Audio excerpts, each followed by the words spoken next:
अगर मैं आपसे कहूं कि एक ऐसा मंदिर जो 40,000 किलो घी से बनवाया गया, तो शायद आपको आश्चर्य होगा। दरअसल यह आश्चर्य नहीं, यह सत्य है। यह कार्य किसने कराया, क्यों कराया, कैसे कराया, इसके बारे में हम आपको बाद में बताएंगे। उससे पहले हम आपको एक छोटी सी कहानी बताते हैं, और यह कहानी आपको बताएगी कि जिन हमारे व्यापारी भाइयों को कहा गया कि वह कंजूस हैं, वास्तव में उन्होंने अपने धन का कितना ज्यादा उपयोग धर्म की स्थापना, मंदिरों के निर्माण के लिए किया। यह भी आपको एक अलग ही प्रेरणादायी कथा सुनने को मिलेगी। बात राजस्थान की है। राजस्थान के एक प्रसिद्ध घी के व्यापारी, उनके पास मंदिरों को निर्माण को लेकर के एक बैठक चल रही थी। वहां पर राजमिस्त्री और अन्य लोग वहां बैठे हुए थे, और चर्चा यह हो रही थी कि वहां पर किस तरह से एक ऐसा मंदिर बनवाया जाए जो मंदिर हजारों हजार वर्ष तक के टिक के रहे। सभी लोग बैठे थे, और यह जो उनकी बैठक थी घी के व्यापारी के दुकान में ही थी। तो राजमिस्त्री ने देखा कि जो घी के व्यापारी हैं, उनके घी में एक मक्खी गिर गई। तो व्यापारी ने उस मक्खी को घी के बर्तन से निकाला और मक्खी को अपने जूते में रगड़कर मक्खी को बाहर फेंक दिया। राजमिस्त्री को बड़ा हैरानी हुई, और उन्हें लगा कि बताइए, इतना कंजूस आदमी। ऐसे में उस राजमिस्त्री के मन में एक जिज्ञासा हुई, क्यों ना इनसे थोड़ा सा मजाक किया जाए। राजमिस्त्री ने कहा कि सेठ जी, अगर इस मंदिर को हजारों हजार वर्ष तक के संचित रखना है, इसमें कोई टूट फूट ना हो और इसे कोई तोड़ ना सके, तो एक सबसे बढ़िया उपाय यह है कि इसका निर्माण घी से कराया जाए। सेठ जी ने कहा ठीक है, कितना घी लगेगा? तो राजमिस्त्री ने कहा कि इसमें करीब करीब 40,000 किलो घी लगेगा। सेठ जी ने कहा ठीक है।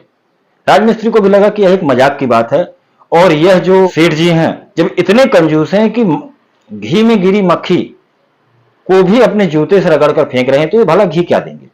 खैर, वहां से उनकी बातें पूर्ण हुई। राजमिस्त्री अगले दिन जब मंदिर के निर्माण कार्य का प्रारंभ करता है कार्य, तो उस समय देखता है कि बैलगाड़ियों से घी मटके आ रहे हैं। वह राजमिस्त्री देख करके हैरान हो गया। उसे लगा कि भाई, ये इतने घी के मटके कैसे आ रहे हैं। उसने देखा कि 40,000 किलो घी उसके मंदिर परिसर पर पहुंच चुका है।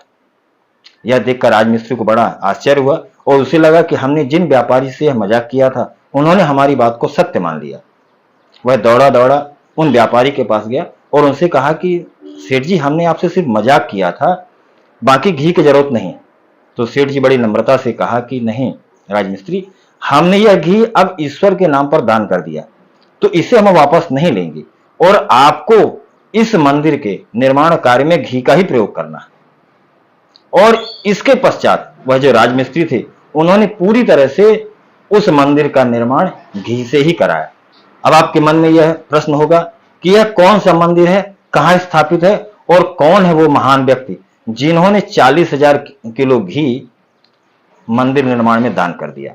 जी हां, बीकानेर के लक्ष्मीनाथ मंदिर के पास मौजूद 5 शताब्दी से भी ज्यादा प्राचीन भांडा साह जैन मंदिर, जो दुनिया में सबसे अपनी अलग ख्याति रखता है, और इसका जो निर्माण कराया भांडा साह नाम के व्यापारी ने ही 1468 में शुरू करवाया।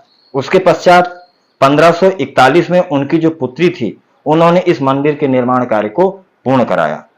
और इस मंदिर का निर्माण चूंकि भांडा साह जैन जी या ओसवाल उन्होंने कराया, जिससे इस मंदिर का नाम भांडा साह जैन मंदिर पड़ा। मित्रों, कई बार हम लोगों की बातों में आकर के अपने ही जो हमारे धार्मिक व्यक्ति हैं, सम्मानीय व्यक्ति हैं, उनका अपमान करना प्रारंभ कर देते हैं। ऐसा नहीं है। जब तक हम इतिहास को नहीं जानेंगे, तब तक हम यह नहीं जान पाएंगे कि इस भारत भूमि के निर्माण में, इस भारत भूमि के गौरव में हमारे क्षत्रिय भाई, हमारे वैश्य अर्थात व्यापारी भाई, हमारे शूद्र भाइयों ने, सभी ने तन मन धन से निर्माण दिया और अपना सिर्फ पसीना नहीं, खून तक बहाया। ऐसा हमारा गर्वित इतिहास है। जय